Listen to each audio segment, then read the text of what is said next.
Bem-vindos à nossa exploração final de Armas, Germes e Aço, aqui no Destilando Livros. Chegamos ao 21º episódio, olha só, o último da série. Pois é, a jornada foi longa e hoje a gente mergulha no epílogo do livro. O futuro da história humana como uma ciência. É um momento, de consolidar a grande resposta para aquela pergunta fundamental do Yali. Exatamente. O epílogo é como se fosse a grande síntese, sabe? Ele amarra todos aqueles fios que a gente veio discutindo. Revisita a questão central e dá a conclusão do autor baseada, em 13 mil anos de história comparada. É o fechamento mesmo. Tá, então vamos lá, vamos direto ao ponto. Qual é, assim, em essência, a resposta final do livro para a desigualdade que o Yali percebeu? Por que uns povos com tanto cargo e outros nem tanto? Olha, a tese central, que ele repete bastante, é bem direta. Basicamente, a história seguiu rumos diferentes para os diferentes povos por causa das diferenças nos ambientes onde eles viviam. Ah, certo. E não por causa de diferenças biológicas entre esses povos. O foco é o ambiente geográfico mesmo. Recursos, restrições, tudo isso. Isso vai totalmente contra, aquelas explicações mais antigas que muitas vezes eram, infelizmente, bem racistas. Sugeriam, uma superioridade biológica. Completamente. O livro rejeita isso de forma categórica. A ideia é justamente desmontar essas noções, mostrar que elas não param de pé com as evidências. O autor até faz um exercício mental interessante. Ele pergunta, e se a gente trocasse as populações? Se os ancestrais dos aborígenes australianos tivessem ocupado a Eurásia e os dos europeus, a Austrália? Nossa! Provavelmente, os resultados teriam se invertido. O que reforça essa ideia da primazia do ambiente. Faz muito sentido. Mas essa ideia de influência ambiental, ela não é totalmente nova, Às vezes o pessoal critica, chama de determinismo geográfico, como se fosse simples assim. A geografia manda em tudo. Como o livro escapa disso. Essa é uma massa importante. O argumento não é esse determinismo geográfico simplista, que ignora a cultura, a ação humana ou acaso. Certo. O ponto é reconhecer que o ambiente meio que estabeleceu as regras do jogo, sabe? As condições gerais, as probabilidades, as limitações, mas em larga escala. Entendi. Esses fatores ambientais tiveram efeitos que foram se acumulando. E isso ajuda a explicar os grandes padrões, as trajetórias gerais dos continentes ao longo de milênios. Não explica o detalhezinho, mas explica o macro, as grandes diferenças. Entendido.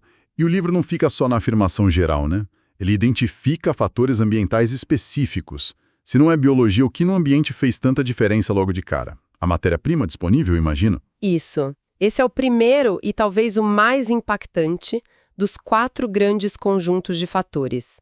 A disponibilidade inicial de plantas e animais selvagens que podiam ser domesticados. Aí, a Eurásia, especialmente ali o Crescente Fértil, a China, eles ganharam na loteria, basicamente. Tinham cereais de alta produtividade, trigo, cevada, arroz. Os clássicos. E os grandes mamíferos que mudaram tudo. Gado, ovelha, cabra, porco, cavalo. Esses revolucionaram a agricultura, o transporte, até a guerra. E como era em outros lugares? Comparando, nossa, a diferença é gritante. Pensa nas Américas. Só lhama e alpaca como grandes mamíferos domesticados. E só ali nos Andes, uma área restrita. Pois é. A África subsaariana tinha aquela megafauna incrível, mas pouquíssimos animais se mostraram viáveis para domesticação em larga escala. E a Austrália? Praticamente nenhum. Caramba! Essa diferença logo no começo, nesse pacote de domesticação, impactou tudo. Comida, população, doenças, força para trabalhar a terra, fertilizante. Lembra do princípio Ana Karenina, que a gente falou? Lembro, sim. Muitos jeitos de dar errado, Exato. Para um animal ser domesticável, muita coisa tem que dar certo. Dieta, crescimento, reprodução em cativeiro, temperamento, estrutura social. Se falhar em um ponto, já era. E a maioria das espécies falhou em algum. Ter os ingredientes certos foi chave, então. Mas imagino que o jeito como esses ingredientes e as sociedades que cresceram com eles se espalharam também foi importante, né? A geografia física ajudou ou atrapalhou essa difusão? Com certeza. Esse é o segundo conjunto de fatores. As taxas de difusão e migração dentro dos continentes. E isso está muito ligado aos eixos principais de cada um. A Eurásia é basicamente leste-oeste. Isso facilitou demais. Plantas, animais, tecnologias, ideias, tudo podia se espalhar por milhares de quilômetros e continuar mais ou menos na mesma latitude, com um clima parecido, sabe? O trigo e a cevada do crescente fértil foram rapidinho para a Europa, para a Índia. O cavalo das estepes chegou na China, no Oriente Médio. E nas Américas e na África. O eixo principal é norte-sul, né? Aí a história foi outra. O eixo norte-sul cria barreiras climáticas, ecológicas muito grandes. O milho, por exemplo, domesticado no México, Sim. levou milênios para conseguir se adaptar e ser produtivo no clima temperado da América do Norte ou lá nos Andes. Barreiras como o Saara, na África, ou as florestas tropicais na América Central, no Congo, dificultaram muito a passagem de tudo. Nossa, é verdade. A gente viu exemplos, né? Como a metalurgia ou a cerâmica demoraram muito mais para cruzar a África de norte a sul do que para atravessar a Eurásia de leste a oeste. Essa velocidade diferente de difusão interna foi crucial. Ok. Então temos a matéria-prima inicial e a velocidade de difusão dentro dos continentes. E as conexões entre os continentes? O isolamento versus a conexão deles também pesou? Pesou e muito. Esse é o terceiro conjunto de fatores, as diferenças na difusão intercontinental. A Eurásia, na prática, funcionava como uma área gigante e conectada, incluindo o norte da África. Tinha troca constante, mesmo que indireta. Uma invenção surgia num canto, tipo a roda, a escrita, a metalurgia, e com o tempo se espalhava por quase toda essa área. Enquanto isso, as Américas ficaram isoladas da Eurásia até 1492, a Austrália mais isolada ainda por dezenas de milhares de anos, a África subsaariana também, com o Saara ali no meio dificultando o contato com a Eurásia. E as consequências desse isolamento? Foram profundas. Limitou a chegada de tecnologia nova, de cultivos, de animais e, um ponto-chave, expôs as populações isoladas a um número muito menor de doenças, o que foi catastrófico quando o contato finalmente aconteceu, né? Nossa, sim. A questão dos germes faz todo sentido. E o último fator que o livro destaca, ele parece amarrar tudo isso à escala, né? Exatamente. O quarto conjunto de diferenças ambientais é simplesmente a área total e a população total de cada continente. A Eurásia não só tinha as vantagens da domesticação e da difusão fácil, maior massa de terra, abrigou a maior população por mais tempo, mais área, mais gente. Significa mais sociedades interagindo, competindo, às vezes colaborando. Mais chance de inovação? Isso.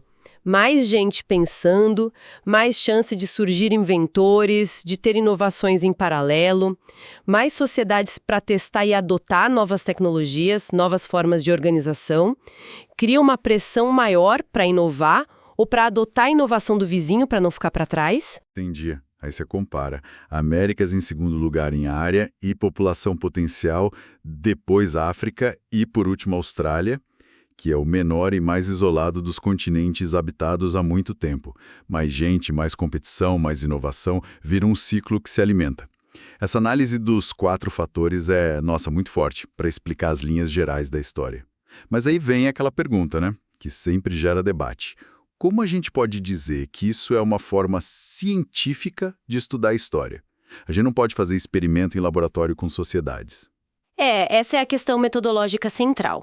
A abordagem não quer ser igual à física ou à química, óbvio, mas quer se parecer com outras ciências que também lidam com o passado, com sistemas complexos, únicos. Tipo quais? Astronomia, paleontologia, ecologia evolutiva, geologia, climatologia.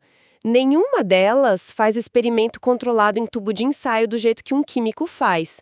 Mas o que elas fazem e o que a história pode fazer é usar as experiências naturais. Experiências naturais como assim? A própria história oferece um monte de cenários para comparar. Sociedades que tinham uma origem comum e se espalharam por ambientes diferentes. Ou sociedades diferentes que acabaram em ambientes parecidos. O livro usa muito o exemplo da expansão polinésia pelo Pacífico. Ah, sim. É um exemplo perfeito em pequena escala. Um povo com a mesma origem, mesma língua, cultura básica, colonizando centenas de ilhas com ambientes super variados. Tamanho, isolamento, altitude, clima, recursos. Lembro bem desse caso, a gente discutiu lá no começo. Os Moriori nas Ilhas Chatham e os parentes deles, os Maori, na Nova Zelândia. Mesma origem, mas resultados uau, totalmente diferentes por causa do ambiente. Exatamente. Os Moriori, num lugar frio, isolado, sem chance de agricultura, viraram caçadores-coletores pacíficos. Os Maori, na Nova Zelândia, maior, mais rica, com agricultura intensiva, desenvolveram sociedades complexas, populosas, guerreiras, tecnologicamente mais avançadas. É uma comparação direta. Sim.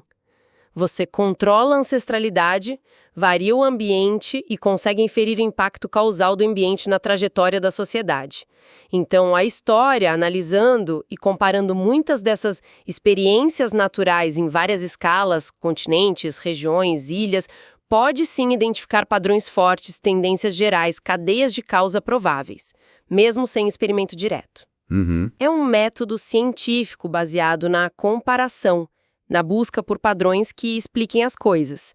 Parecido com o que a epidemiologia faz para entender doenças, por exemplo. Não é para prever o futuro, mas para explicar as causas prováveis dos grandes padrões do passado. Entendi a lógica. Então, amarrando tudo isso, como esses fatores ambientais, lá de milênios atrás, que direcionaram as trajetórias, se conectam com o mundo de hoje? Por que isso importa para a gente agora? Olha, aqui tem um ponto fascinante. Como essa influência histórica persiste. Os lugares que primeiro desenvolveram a produção de alimentos de forma intensiva, principalmente o Crescente Fértil e a China, eles ainda projetam uma sombra enorme no mundo moderno. Como assim? Pensa nas potências globais de hoje.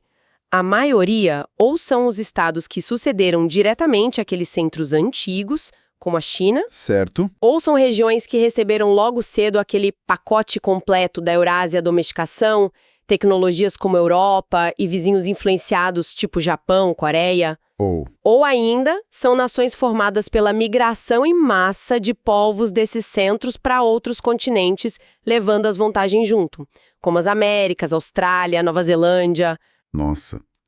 Quer dizer que, mesmo hoje com globalização, internet, tecnologia, que parece encurtar tudo, o livro até cita o exemplo do transistor, né? Inventado nos Estados Unidos e explorado rapidinho no Japão. Exato. Mesmo assim, as bases lá de trás, por causa da geografia, do ambiente inicial, ainda contam muito. Precisamente.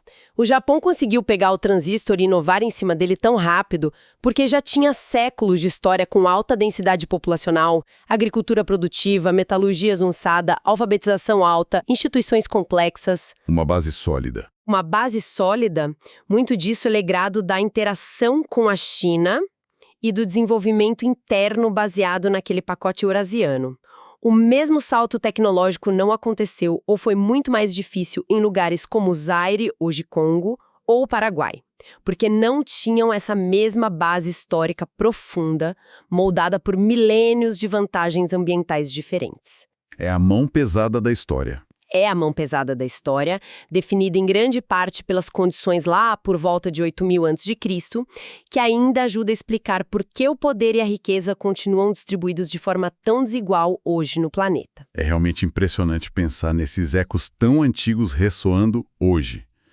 Bom, chegamos ao fim da nossa análise profunda de armas, germes e aço. A mensagem central parece clara e até um pouco desconcertante, né? As diferenças gigantescas entre as sociedades foram moldadas em grande parte pelas oportunidades e limites dos seus ambientes, não por biologia. Exato. E essa conclusão que explica os grandes traços da história pelo ambiente deixa a gente com uma provocação final, né? Algo para continuar pensando. Manda lá. Se o ambiente define as grandes arenas, as tendências gerais, qual o espaço que sobra para outros fatores? Qual o peso real da ação humana, das decisões das pessoas e aquelas coisas culturais meio estranhas, sabe? Tradições, invenções que parecem surgir por acaso, tipo o teclado QWERTY, que pegou mesmo não sendo mais eficiente. Boa pergunta. Ou o impacto de indivíduos, pessoas excepcionais, um Alexandre, um Gengis Khan, um Newton, talvez até figuras mais sombrias como um Hitler. Pessoas cujas ações parecem ter, em alguns momentos, desviado ou acelerado o curso da história dentro daquelas grandes tendências. Até que ponto esses coringas da história, a cultura peculiar, o indivíduo marcante, podem realmente mudar as trajetórias que o ambiente meio que impôs em larga escala? É difícil saber, né? É a grande questão que fica. Será que a gente consegue separar direitinho a influência do ambiente, da cultura que se acumula e da ação individual quando a gente olha para o passado? O livro dá uma explicação muito poderosa para os padrões macro, mas reconhece que nos níveis mais micro a história é bem complexa. Fica essa reflexão para quem nos ouviu continuar explorando. Uma excelente provocação para a gente fechar não só essa conversa, mas toda a nossa série de 21 episódios sobre armas, germes e aço aqui no Destilando Livros. Foi uma jornada, entanto, cheia de descobertas. Foi mesmo. A gente agradece demais a companhia de todo mundo que acompanhou a gente nessas semanas. Esperamos que essa análise tenha sido útil e instigante. E se essa exploração toda valeu a pena, agora sim a gente pede, não esquece de se inscrever no canal, deixar o seu like aqui no vídeo e ativar o sininho para não perder as próximas séries e análises de livros. Muitíssimo obrigado e até a próxima.